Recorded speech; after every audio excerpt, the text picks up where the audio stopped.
Hi, I'm Gail Sokol, and on today's show, we will discuss the fruitcake. Welcome to Baking Radio. Learn the art and science of baking with author, educator, and award-winning chef, Gail Sokol.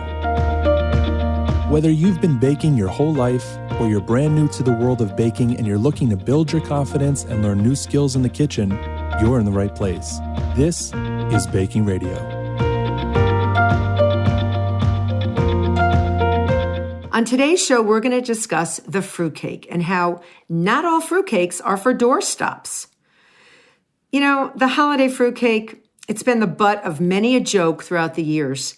And yet I know many people who love their fruitcake.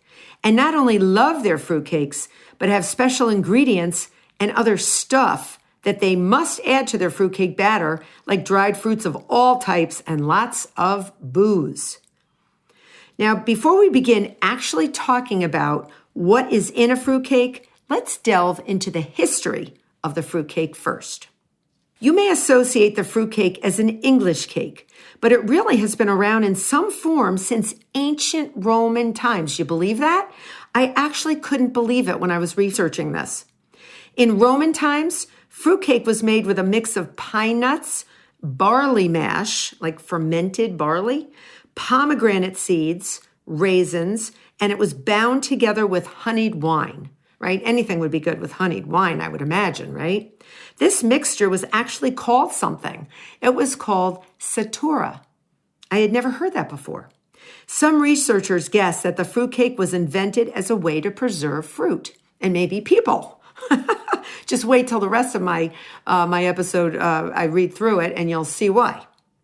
It is thought that the ancient Egyptians placed an early form of the fruitcake on the tombs of their loved ones, perhaps as nourishment for the afterlife.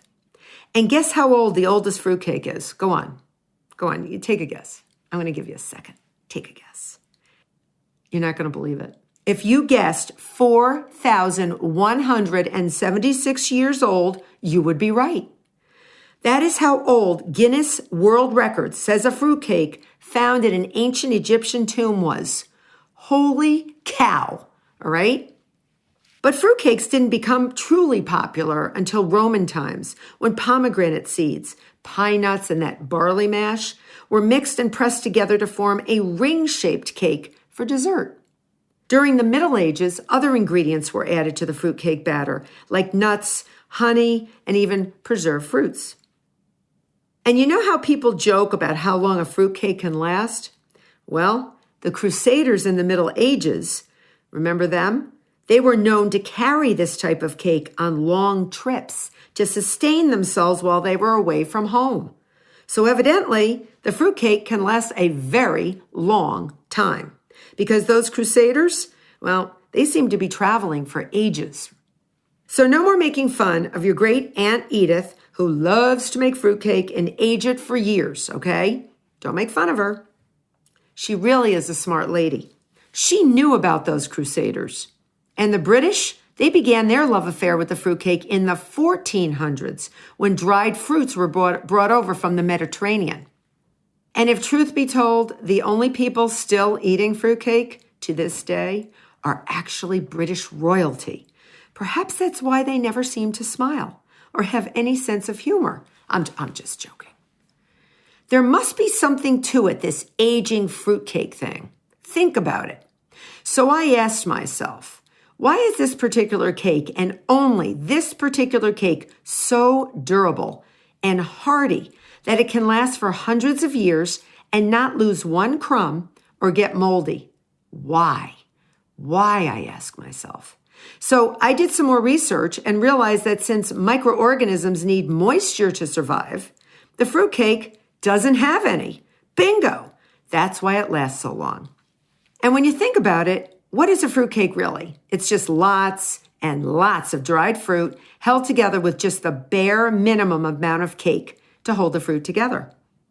The interesting thing is most fruitcake recipes don't even have chemical leaveners in them. You know, like baking powder or baking soda. That's why they're so dense. And they're said to make great doorstops, I suppose. So I was on a radio show recently and admitted to the host that I'm not a fan of fruitcakes. Well, of course, that day we got a phone call from a woman who was a die-hard fruitcake lover.